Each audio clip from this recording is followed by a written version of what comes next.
On our second wedding anniversary, Daniel brought an unwelcome guest home. It was Chloe, the wife of his late good friend Ethan. Daniel took it upon himself to keep the awkwardly situated Chloe at our house, claiming the child she was carrying was his late brother's, and instructed me to take care of her every need. Later, Daniel's concern for this widow far exceeded the boundaries of friendship, and I angrily confronted them. Instead, they conspired to seize my company, no longer hiding their malice towards me, cozying up together with victorious smiles on their faces. At first, I only wanted to ask Daniel to father a child for her, to have someone by my side, but I didn't expect him to develop true feelings for me. I'm carrying his child, so I just want some special treatment. Disheartened, I decisively reclaimed the money and power I had given him, and revealed my true identity. Before we continue, please subscribe to this channel and let us know in the comments where you're listening from. My thoughts were interrupted as Daniel's furious face abruptly loomed before me, Chloe trailing behind him, looking pitiful and wringing her hands. Seeing the lavish spread on the table, Daniel carefully turned and helped Chloe into a seat. He then imperiously addressed me, "Ethan is gone, and the child he left behind is also my responsibility. Since you're just idle at home anyway, from today on, you'll be in charge of Chloe's food, clothing, and accommodation. Make sure she gives birth to the baby smoothly." Hearing his patronizing tone, I couldn't help but frown. I ignored his words and told Chloe to leave on her own accord. After all, she had the audacity to sit there so casually, oblivious to how she was affecting our marriage. Her shamelessness was truly beyond compare. If I didn't speak up, she would really squat in my house and refuse to leave. I suppressed my anger towards Daniel and asked in a gentle voice, "Miss Chloe, do you have no family? Or, this is my home, and outsiders are not welcome." My unfinished sentence clearly implied that I didn't welcome her. What woman could tolerate her husband bringing another woman home, especially one who was pregnant? Chloe's smug expression froze, then she bit her lower lip, looking wronged. She cast a pleading glance at Daniel, completely ignoring me. Daniel's face quickly flushed red. Feeling humiliated, he pointed at me and yelled, "Can't you stop getting so jealous? Chloe is all alone now, and she's pregnant. How pathetic is that? You can't even get pregnant yourself, and you're jealous of others? Can't you rein in your envy? If you ask me, you must have committed too much evil, and that's why you suffered retribution, causing us to lose our only child. I work myself to death outside to earn money and support our family, and it was all for you and the child, but in the end, the child couldn't be saved. Just because I don't blame you doesn't mean I don't harbor resentment. You can't even tolerate a pregnant woman, can you?" At his words, my face immediately drained of color. That child was an eternal pain for me, and he had deliberately twisted the knife in my wound for Chloe's sake. Every single word was like sprinkling salt on my fresh wounds. A strange sensation flashed through my mind, too fleeting to grasp. I narrowed my eyes, reevaluating the superficial relationship between the two of them. Before all this, Daniel was as docile as a dog around me. His current achievements weren't due to his own abilities, but mine. Seeing my silence, they exchanged glances, a hint of smug satisfaction flashing across their faces. Daniel had completely forgotten our second wedding anniversary. He sat opposite Chloe, dotingly helping her with food.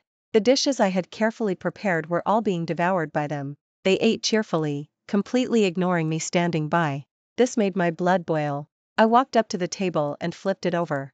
Hot dishes and soup splattered all over them. "See!" Chloe shrieked in alarm, clutching her stomach and backing away repeatedly, her white dress instantly stained over a large area. Daniel wiped the oily soup from his face and glared at me. He quickly helped Chloe clean the food stains from her dress, his hands moving unreservedly over her chest. Anyone who didn't know better would have thought they were the loving couple. "Grace, what are you doing? Chloe is pregnant and can't be startled. You need to stop this shrewish behavior right now." With that, he pulled Chloe, intending to go upstairs. I stood coldly, blocking the staircase. I said, word for word, "Get out." My words stunned Daniel, then quickly morphed into towering rage. He swiftly raised his hand to strike. "If I don't teach you a lesson, you'll never know whose name you bear." Chloe seized the opportunity to give me a provocative smile, weakly clutching Daniel's other arm. Of course, I wouldn't just stand there stupidly and let him hit me. I had been simmering with anger all evening. I immediately raised my hand and slapped Daniel across the face. I was no pushover for men to manipulate. After this incident, I finally saw my husband for who he truly was. Daniel's handsome face quickly swelled red, covered in finger marks. Coupled with his distorted expression, he looked truly hideous. He gritted his teeth and snarled, "You're forcing me to do this. Someone, get her out and lock her outside. Don't let her back in until she admits she's wrong." The household staff rushed over, grabbing at me. Their words carried undisguised contempt. "Mr. Daniel has spoken. Mrs. Daniel, you should go reflect by the door. Don't provoke Mr. Daniel and Ms. Chloe anymore." I laughed bitterly. Living in my house, spending my money, and he dared to act tough with me? Is that so? Don't forget who granted you all of this. I fixed my gaze on Daniel, whose eyes darted away, unable to meet mine directly, and challenged him in a deep voice. The villa's household staff had all been placed within the last year, so they didn't know my true identity. A chilling glint flickered in Daniel's eyes. As if remembering something, a wicked smile curled his lips, and he straightened his posture. Veins popped in his forehead as he glared fiercely at me, pointing towards the door. He commanded sharply, "Drag Daniel out, quickly." I watched helplessly as he embraced the feigning weakness Chloe and went upstairs, while the staff violently shoved me out the door.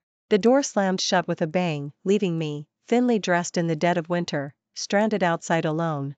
I gave a self-deprecating smile. The man I had loved for 5 years wouldn't even treat a stranger seeking help this way in the middle of a winter night. How cruel his heart was. The biting wind completely awakened me from years of being blinded by love. Back then, to be with Daniel, I ignored Alexander's objections and unilaterally cut off our sibling relationship. Having just run away from home, I had no money and lived with Daniel in a rental apartment. In just 1 month, I had become painfully thin. He had held me close, his eyes silently reddening with concern, swearing he would give me a good life. Alexander couldn't bear to see me suffer and forced a company upon me to provide for myself. Time reveals character. No matter how good someone is at pretending, their true colors will show eventually. I hope you don't regret this. Alexander's eyes had been red then, his fists clenched, as he left those words and walked away. 5 years had passed since he said that. Fickle human hearts ultimately couldn't withstand the test. I was incredibly wrong, naive enough to believe a man could love one person for an entire lifetime. After I became pregnant, Daniel, concerned for my health, suggested I stay behind the scenes and let him manage the company. Naively, I agreed. Some people can share hardships but not prosperity. In the end, it's human hearts that are ever changing. The next day, I went to the company intending to strip Daniel of his CEO title and reclaim all the privileges he had gained from me. However, a receptionist I didn't recognize blocked me downstairs. She told me I couldn't see Mr. Daniel without an appointment. I stated my identity, but she merely scrutinized me with a look of disdain, as if I were insane. She then raised her voice to inform me, "Our CEO is single, there's no such thing as a wife." I laughed in exasperation, a fire building up in my chest, threatening to explode. I immediately tried calling people, but none of my calls went through. Glancing at the tall, burly security guards blocking my way, I turned and left. Well played, Daniel. In just 1 year, he had completely overhauled the company, inside and out. His malicious intentions were clear as day. Soon after, I saw a picture on Daniel's social media post of a back shot, with a romantic background setup. One might have mistaken it for a marriage proposal. Did he think that by sidelining me, he could just gobble everything up himself? Filled with fury, I returned to the villa, quietly waiting for them to come back. At 8 in the evening, they returned home, laughing and chatting. Daniel played the role of a devoted husband perfectly, bending down to take off Chloe's shoes and put on her exclusive fluffy bunny slippers. When saw me sitting grim-faced on the sofa, she flinched and hid behind Daniel. She tugged at his shirt, forcing out a few tears. She sobbed, "Grace, don't be angry. It's my birthday today. Since passed away, no one has celebrated my birthday. Daniel felt sorry for me and just helped me celebrate once. Please don't mind." Daniel pulled her hand and pressed her into a nearby sofa, looking at me with hostility. "Whenever you're home, the atmosphere is so suffocating I can't breathe. Just leave, you're not welcome here." I scoffed. Was he so blinded by beauty that he couldn't distinguish right from wrong? This villa was my property, how dare he try to kick me out? "The villa is mine," and the company, Daniel, startled, rushed towards me and clapped a hand over my mouth, stopping me from continuing. Facing's curious gaze, he forced a smile and let out 2 awkward chuckles. I forcibly pried his hand away, stood up, and kicked him hard. "Are you addicted to putting on airs? Get out. If you want to raise someone else's child, go do it somewhere else and die there." Chloe, who had been enjoying the spectacle, couldn't sit still. She spoke in a soft, weak voice, "Daniel is a man, he won't stoop to your level. The house is clearly his, how can you have the nerve to kick him out? In an angle Daniel couldn't see, she shot me a venomous glare. All traces of her weakness were gone, replaced by pure calculation. Seeing the atmosphere grow tense, Daniel nervously touched his nose. He pulled Chloe up and explained with a smile, "It's suffocating with her living here. I'll take you to a hotel instead."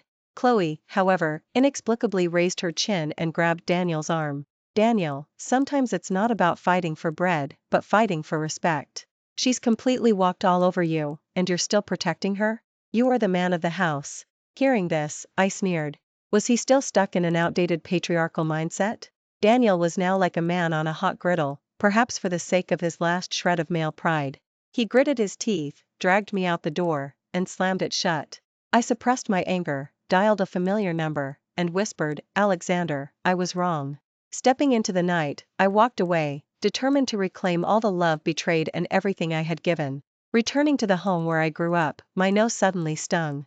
All my accumulated grievances turned into tears, and I could no longer control my emotions. I threw myself into Alexander's arms and sobbed uncontrollably. Alexander's eyes also reddened as he gently patted my back. "If you misjudged him, then you misjudged him. But the humiliation and grievances you've suffered these past 2 days cannot be forgiven. I've already had people investigate everything." I paused, then pulled away from Alexander's warm embrace. I hadn't expected him to act so quickly. His eyes were filled with heartache as he ruffled my hair, letting out a helpless sigh. I explained my plan. I would personally reclaim the endless regret from being betrayed. Early the next morning, I directed people to drive a bulldozer into the villa. We directly flattened the villa's gate, the violent crash waking everyone. Daniel ran out, rubbing his sleepy eyes, stunned by the sight. He stood frozen, then rubbed his eyes again, his face turning furious as he realized what was happening. He yelled at me at the top of his lungs, "What are you doing? Bringing people to trespass is illegal." Chloe, wearing a lace-trimmed nightgown, emerged, her face full of annoyance from being woken by the loud noise. These two squatted in my home and had the nerve to question me. They were utterly shameless. Seeing me causing more trouble, she was so angry her nose almost twisted. She pointed at me and said, "Daniel is right.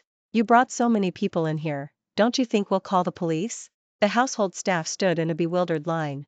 My grand display was specifically designed to disgust them. I had my security guards storm in and throw out all their belongings. Seeing her beloved Chanel bag being tossed out like trash, Chloe gasped. She immediately ran over and protectively hugged the bag. She frowned and glared at me, her malice undisguised. "If it's broken, can you afford to pay for it? If it weren't for Daniel, what would you even be, you cheap bitch?" Hearing her insults, before I could even say anything, Aunt, who had raised me since childhood, directly slapped Chloe across the face and then spat. "You're a cheap hussy who deserves a beating. Try cursing again." Chloe's tears gushed out as if someone had turned on a faucet. She whined and tugged Daniel's hand, deliberately acting cute. "Grace is bullying me, won't you help me?" Daniel was somewhat flustered, my audacious actions made him more cautious. I addressed the household staff in the villa. "I'll have the rest of your salaries deposited into your respective accounts. Now, get out." The staff looked at each other, then back at me, but none of them left. Their pleading gazes were all directed at Daniel. Seeing this, Chloe deliberately stroked her stomach back and forth, her tone mocking. "This is hilarious. You really think you're the owner of the villa? With the villa damaged like this, I'm calling the police." I watched her silently, arms crossed, without a trace of the panic or fear she expected to see on my face. Seeing this, Chloe snorted, then quickly pulled out her phone to call the police. Daniel, who had been about to stop her, paused, his expression uneasy. The police arrived quickly, and Chloe's face once again showed a triumphant smile. She seemed afraid my list of crimes wasn't long enough, constantly crying to the police about my various outrageous behaviors. I was simply trying to thoroughly disgust them and put an end to their idea of continuing to squat in my villa. Hearing her smear campaign, I couldn't help but chuckle. I directly pulled out the deed to smack her in the face with the truth. The police officer took the deed and examined it carefully, but Chloe snatched it away, threw it on the ground, and then stomped on it twice. "It must be fake, no need to even look. The real deed is with Daniel." With that, Chloe pushed Daniel in front of us, defiantly staring me down. The once bright red deed now bore conspicuous gray footprints. I laughed, furious. To act so shamelessly in front of the police, she truly had no brains. The lead police officer, stone-faced, solemnly bent down and picked up the deed. He gave Chloe 2 stern, unthreatening glares and opened it again to examine. We, the police, will investigate whether it's real or fake. In the end, we were all taken to the police station. Even when the results were announced, Chloe stubbornly refused to believe it. She was convinced I had deliberately forged it, believing I was nothing more than a woman who depended on men. She despised me from the bottom of her heart, yet she was oblivious that she herself was that very kind of woman. Daniel was about to be exposed. At this moment, he no longer had his arrogant demeanor he'd shown before me. Facing, who was disobedient and causing a scene, his eyes narrowed, and he patiently explained, "This villa is marital property, a gift I gave her for our second wedding anniversary. Since it's been given, there's no reason to take it back." Hearing this, Chloe's eyes turned red with jealousy. She pursed her lips in exasperation and mumbled, "So valuable, and you just give it away? You're truly generous." Daniel frantically looked away, not even ashamed to brag in front of me. As I watched his actions, my doubts deepened. For him to resort to such elaborate lies and coaxing to keep Chloe calm, she must possess something he desperately coveted. I was tired of their affectionate display and interrupted them. I raised an eyebrow and said, "You dare to lay hands on your good friend's widow? Aren't you afraid Ethan will come back from the dead to seek revenge at midnight for your guilt-ridden deeds, you despicable pair? The child in her belly is someone else's. Why are you cradling another man's child like a precious treasure, Daniel? When did you become so benevolent?" My words made them both turn pale. With such a guilty display, it would be strange if they weren't hiding something. Chloe instinctively jutted out her stomach, her eyes darting around as she loudly retorted, "A dirty mind sees dirt everywhere. We are innocent and not afraid of malicious speculation." Daniel quickly chimed in, "Can't you stop causing trouble? You're going to get me into the police station, and I haven't committed any crime." His eyes were filled with impatience and a fleeting hint of ferocity. I smirked, looking at their angry faces. "Unless apologizes to me, this matter won't be resolved." Chloe stamped her foot, pouting at Daniel, her implication clear. She absolutely refused to apologize. After my outburst, Chloe didn't even bother to feign innocence anymore, yet patiently coaxed her into apologizing to me. Seeing her insincere apology, I waggled my index finger and clucked twice. "Don't you understand the meaning of a sincere apology?" Chloe, looking thoroughly aggrieved, once again bowed 90 degrees to apologize to me. I savored the moment, narrowing my eyes, feeling immensely satisfied. The villa was reclaimed, and they were driven out like stray dogs. That night, Daniel called me behind Chloe's back. "Chloe can't be stressed during her pregnancy. Can't you just bear with it until the baby is born? You're so jealous. With a mother like you, no wonder the child didn't want to come into this world." Daniel kept blaming me for everything. So, he liked to blame others? Give him an inch, and he'd take a mile. I could no longer control my anger and burst out, "Screw you.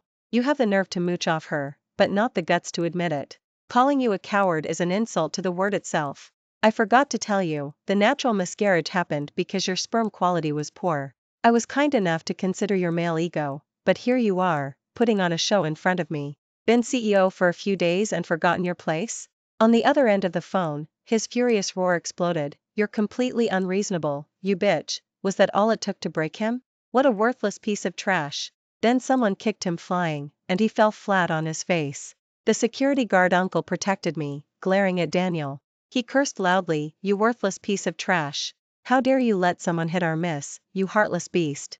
Alexander, with his noble demeanor, appeared before Daniel. For the first time, his tall, long-legged figure made Daniel look even more pathetic. I truly must have been blind back then, rejecting the suitable, well-matched candidates Alexander had found for me, only to fall for this kind of loser. Alexander's voice was cold, his imposing presence evident as his words reached their ears. "I heard you're trying to seize the company I gave to my sister?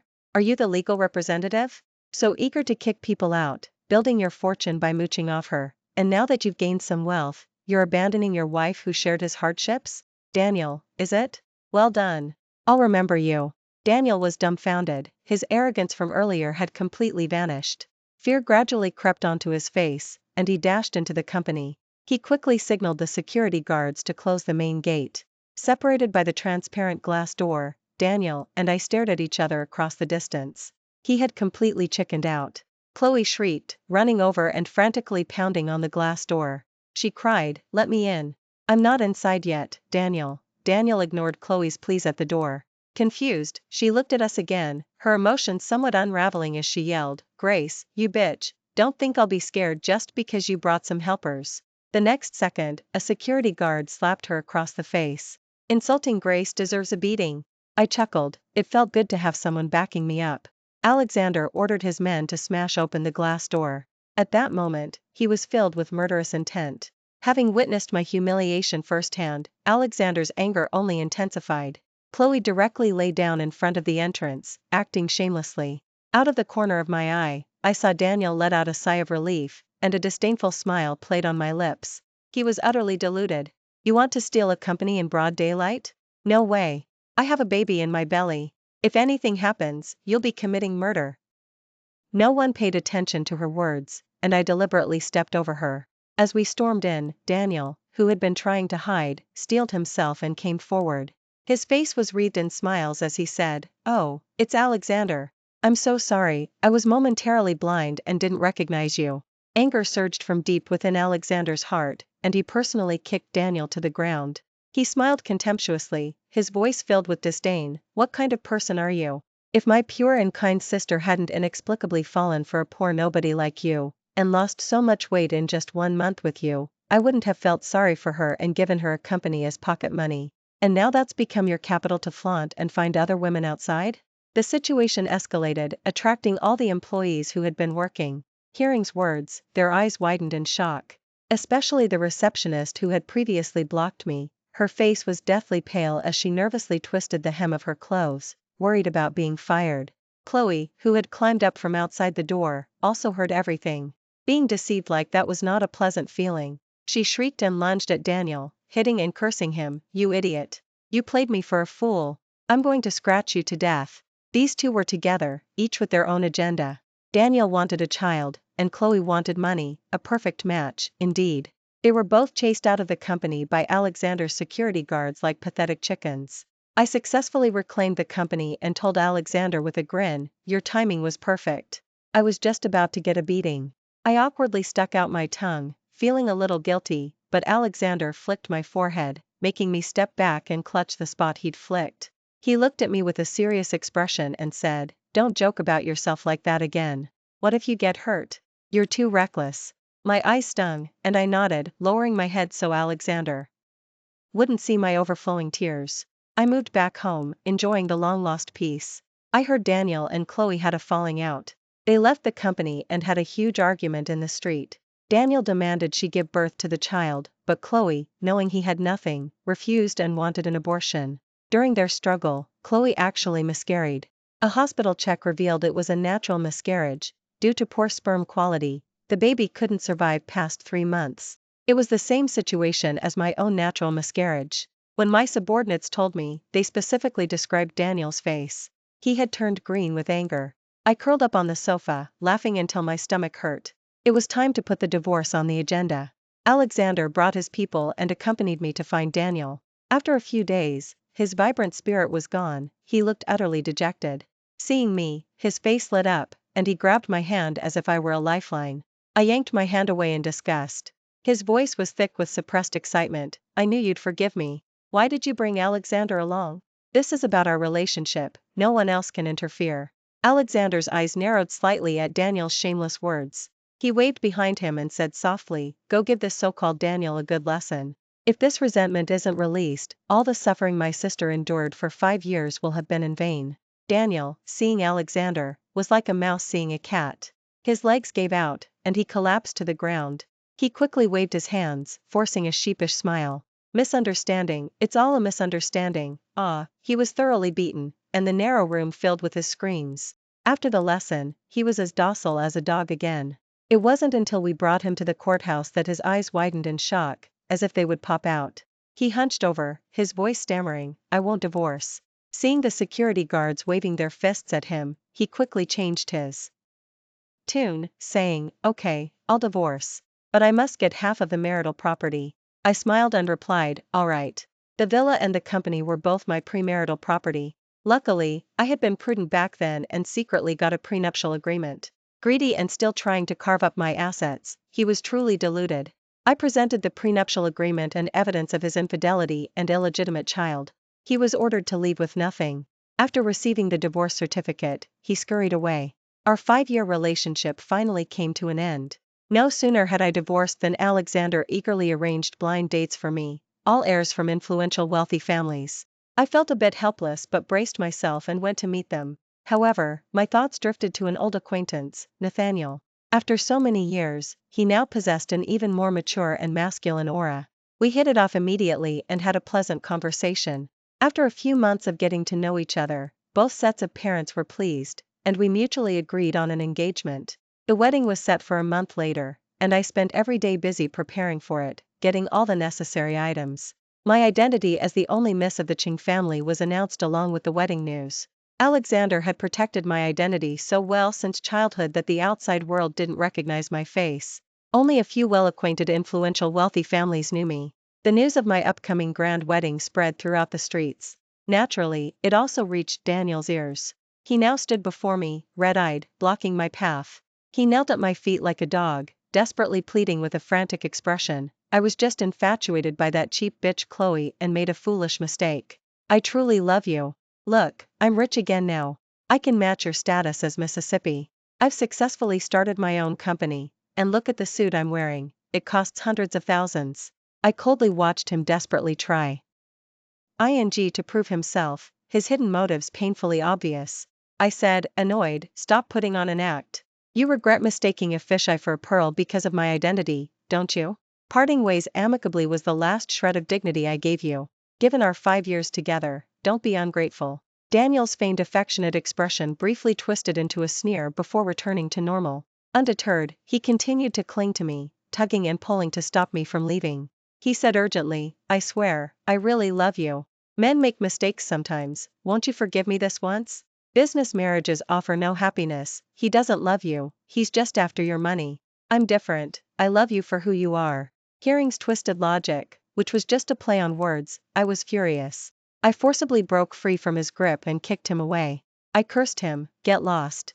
Don't think I don't know what you're after, your false sincerity means nothing to me. Nathaniel, who had rushed over upon hearing the commotion, grabbed Daniel by the collar and warned in a deep voice, dare to harass my wife again, and you'll face the consequences. We drove away in a Rolls-Royce, faintly hearing the distraught Daniel shout, that's my wife. My wife. We're definitely getting back together. Time flew by, and on the wedding day, I found myself somewhat nervous. Although I had been divorced, this was my first wedding. It was quite laughable to think that Daniel, after 5 years of love, hadn't even bothered to give me a wedding. My thoughts returned.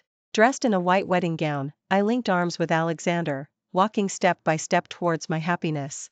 Nathaniel smiled happily, his eyes crinkling as he watched me walk towards him. Alexander's eyes were slightly red as he placed my hand into Nathaniel's, whispering, treat her well. If you ever betray her, I'll never forgive you. I sniffled. Our parents died when I was young, and Alexander raised me. Yet, for a completely deceitful love, I unilaterally cut ties with Alexander. How heartbroken he must have been. Thinking of this, my emotions welled up, and I choked out, Alexander. Alexander paused as he walked off the stage, then turned and smiled at me. I pushed aside my sadness, focusing on Nathaniel, who was about to become my husband. Just as the wedding ceremony was about to begin, a familiar male voice disrupted the proceedings. I object. Grace and I had a child together. We shared a bed for 5 whole years. She cannot marry anyone else. Daniel's neck veins bulged, his eyes bloodshot, as he roared in my direction. I curved my lips into a smile. I had long anticipated he would cause a scene. I wanted him to watch helplessly as I completed my wedding, completely crushing his hopes. Otherwise, his constant harassment would be as annoying as a buzzing fly. The security guards, who had been instructed beforehand, pinned him to the ground. He struggled, shouting desperately in defiance. Aren't you disgusted, sleeping with a woman I've already slept with? As uttered those words that objectified women, one of the security guards punched him in the mouth, sending his eyes rolling back in pain. I ignored his words, smiling as I completed the ceremony and passionately kissed Nathaniel. Thunderous applause erupted from the audience, mingled with a heartbreaking shout. No. The kiss ended. Nathaniel and I, hands clasped, walked over to Daniel, who was still awkwardly pinned to the ground by the security guards. Nathaniel kicked his head, sneering, if you're so resentful, then just bear it. Messing around and getting a woman pregnant, your character is truly garbage. Daniel looked up, his bloodshot eyes glaring furiously at Nathaniel. Get lost. This has nothing to do with you. The brutal words ended, and his tone abruptly softened as he spoke to me. Grace, he doesn't love you at all. He's only after your status. Don't be fooled. Listening to Daniel's self-deceiving words, I couldn't help want to laugh. He was accusing others of his own faults. Didn't he feel ashamed saying that? What, are you in debt outside? Do you need my help to pay it back? Hearing this, Daniel's face lit up with a glint of hope, and he awkwardly forced a smile through his grimace. Well, not exactly. I've only just realized now that it's always been you I loved. I was speechless. I waved my hand, motioning for the security guards to throw him out. Out of sight, out of mind. Daniel immediately lost his composure and started yelling curses. You despicable bitch, it's all your fault. You made me owe a pile of high-interest loans. I only took out those high-interest loans for you, so you have to help me pay them back. You despicable beasts, let go of me. Don't hold me back. I made a waving goodbye gesture to Daniel, who was still raging, then lifted my skirt and walked inside with Nathaniel. Half a month after the wedding, I found out that Daniel, who had been pestering me and claiming his startup was a success that day, was merely trying to trick me into coming back so he could continue to exploit me. To that end, he hadn't hesitated to take out high-interest loans, accumulating a mountain of debt. Now, hounded by creditors daily, he was forced to hide, becoming a rat living in the gutter. Meanwhile, I had a happy marriage and soon became pregnant. I was on edge throughout my entire pregnancy, only breathing a sigh of relief after the baby was born. The trauma from my previous child was too profound, a pain etched into my very bones. Looking at my son's innocent face, I smiled with contentment. My life had just truly begun. Thank you for watching today's story. If you enjoyed this video, please give it a thumbs up and share it with your friends. We look forward to hearing your thoughts in the comments section. Feel free to share your opinions, and don't forget to subscribe to our channel for more exciting stories. See you next time.